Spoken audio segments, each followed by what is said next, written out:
alikuwa nabii wa Mungu katika Agano la Kale na mwandishi wa kitabu cha mwanzo cha Agano la Kale, kitabu cha Malaki. Jina Malaki kwa Kiebrania linamaanisha mjumbe wangu. Malaki, mjumbe wa Mungu. Na mimi wako ni Daniel Blessed. Kuwa makini, sikiliza kwa makini. Tunaongea kuhusu Malaki. Wakati wake Malaki aliishi na kutabiri karibu miaka 430 kabla ya Kristo. Baada ya Waisraeli kurudi kutoka utumwani huko Babeli na baada ya hekalu la Yerusalemu kujengwa upya, Malaki ndiye alikuwa nabii wa mwisho wa Agano la Kale. Baada ya huduma yake, kulikuwa na kipindi cha miaka karibu 400 cha kimya cha kinabii kabla ya ujio wa Yohana Mubatizaji na Yesu Kristo. Malaki aliwakanya makuhani na watu kwa kulegeza uaminifu wao kwa Mungu, kutoa sadaka zenye kasoro na kuacha kutoa sadaka. Kitabu cha Malaki 3:10 kinaongea zaidi. Tuachie hapa, tuanze historia yetu ya leo. Tuna mengi ya kuzungumuza kuhusu suja huyu Malaki. Kaa nami hapa.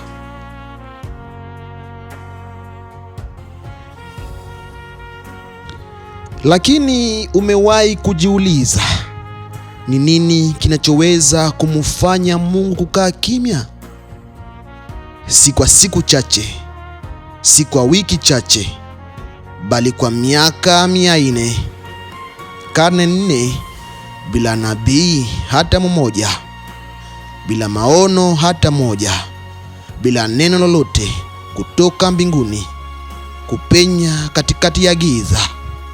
Ni kitu gani hasa kinachoweza kumfanya Mungu mwenye uvumilivu, asiye na kikomo, afunge kinywa chake kwa vizazi 16? Ni nini kingemfanya muumbaji wa ulimwengu aamue kwamba ukimya ulikuwa bora kuliko kuzungumuza? Jibu linapatikana katika kitabu kimoja, kitabu cha mwanzo cha Agano la Kale, kilichoandikwa na nabii ambaye jina lake watu wengi hawawezi hata kulitamka, mtu ambaye hatujui karibu chochote kumhusu. Hata hivyo, maneno ambayo Mungu alizungumuza kupitia yeye yalikuwa makali sana, yenye kuumiza na ya mwisho kabisa, kiasi kwamba baada ya kuwasilishwa, mbingu yenyewe ilinyamaza.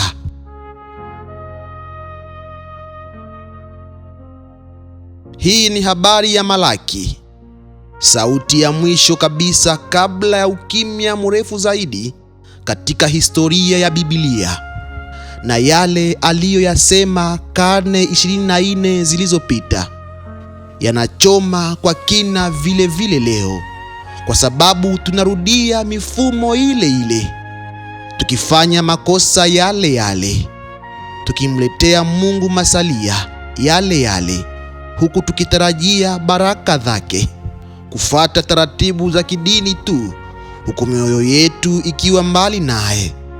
Na tusiposikiliza yale Mungu aliyosema kupitia Malaki, tunaweza kujipata tukisimama katika ukimya wetu wenyewe, tukijiuliza ameenda wapi, bila kutambua kuwa hakuwahi kuondoka, ni kwamba tu tuliacha kusikia.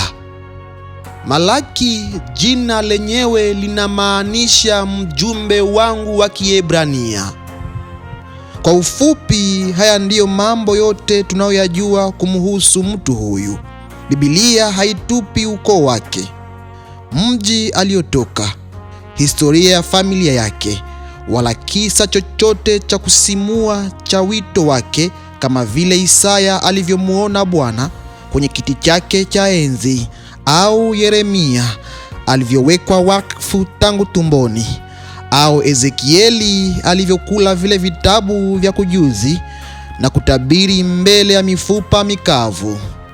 Malaki, jina na ujumbe tunajua, labda kukosekana huko kwa maelezo ya kibinafsi ni kwa makusudi, kwa sababu kitabu hiki si kuhusu kumfanya nabii awe maarufu.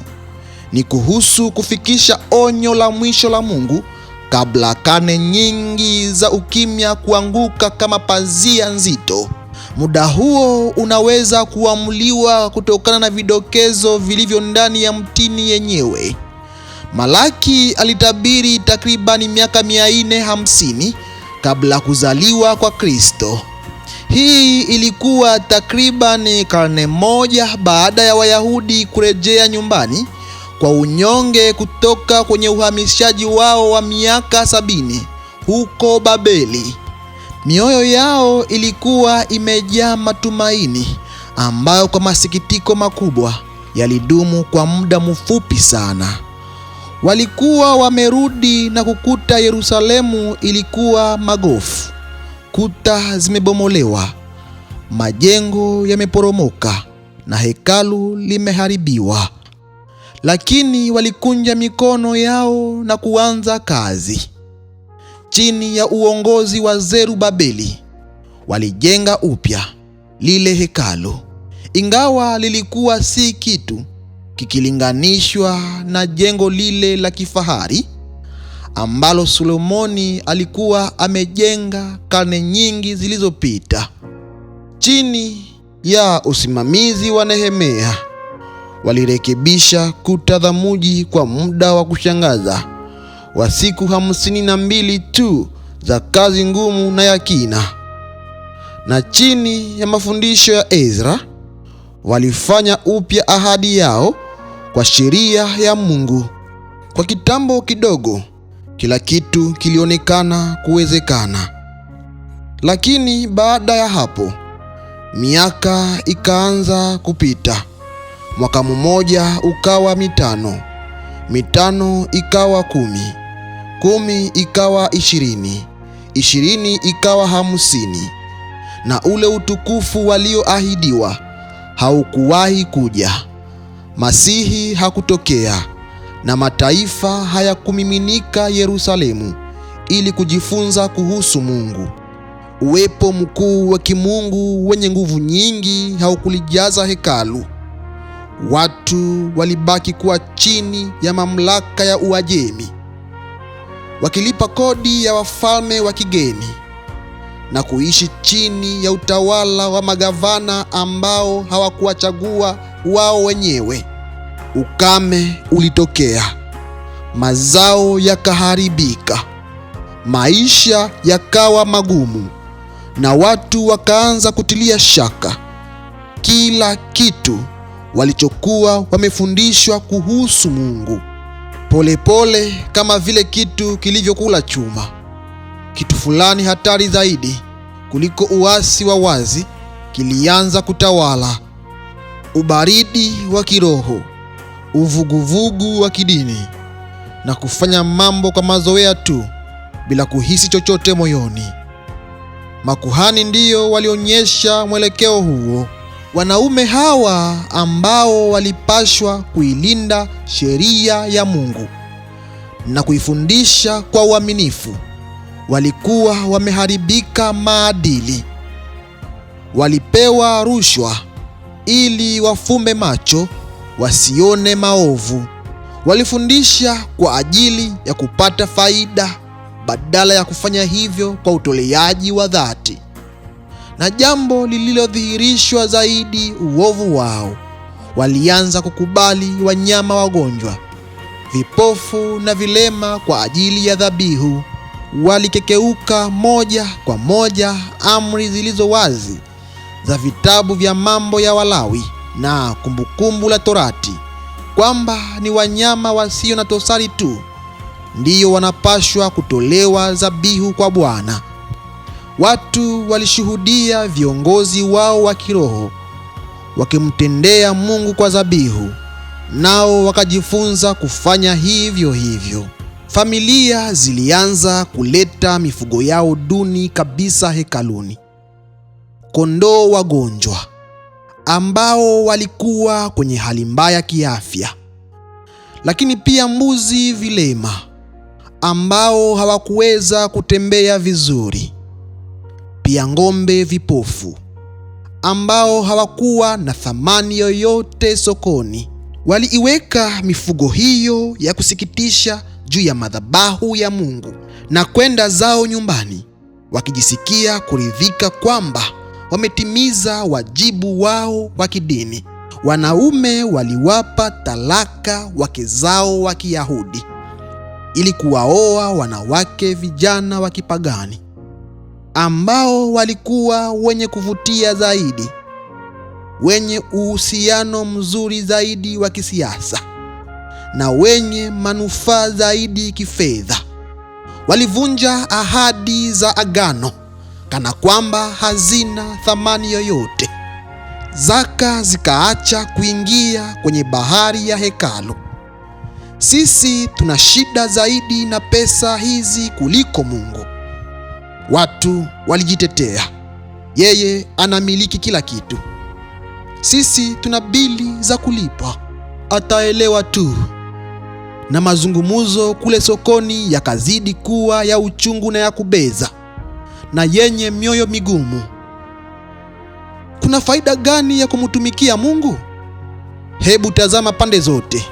Waovu wanafanyikiwa, wanapuuza kila sheria, wanaabudu miungu ya uongo, wanadanganya, wanaiba na kulaghai. Na nini kinatokea kwao? Hakuna lolote. Watu hawa walikuwa wakiongea. Tuachie hapa leo, tumeongea kwa muda. Unaweza kusubscribe kwa sehemu inayofuata. Kuna sehemu inayofuata, yani sehemu ya pili. Asante.